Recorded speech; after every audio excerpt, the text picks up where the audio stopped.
कृष्ण का जन्म कोई साधारण घटना नहीं है, यह है धर्म की पुनर्स्थापना का प्रतीक। गीता में स्वयं श्री कृष्ण कहते हैं, धर्म संस्थापनार्थाय संभवामि युगे युगे।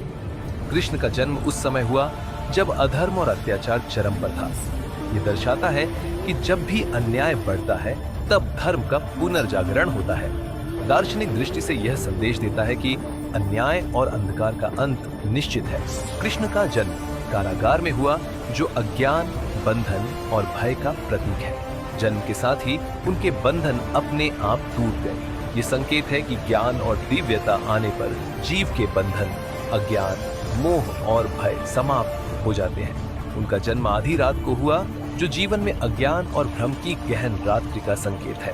उनके जन्म के साथ ही कारागार में प्रकाश फैल गया। ये बताता है कि आत्मज्ञान आने पर अंधकार मिट जाता है। कृष्ण का जीवन कर्मयोग का आदर्श है। वे जन्म से लेकर महाभारत तक कर्म करते रहे, लेकिन आसक्ति से मुक्त रहे। दार्शनिक दृष्टि से उनका जन्म हमें यह सिखाता है कि जीवन में परिस्थितियां चाहे जैसी हो, हमारा कर्तव्य करना ही सच्ची भक्ति है। वे पूर्ण अवतार माने जाते हैं, सच्चिदानंद का साकार रूप। दार्शनिक अर्थ में अवतार यह दर्शाता है कि ब्रह्म स्वरूप परम सत्य समय समय पर मानव रूप में प्रकट होकर जीवन को दिशा देता है।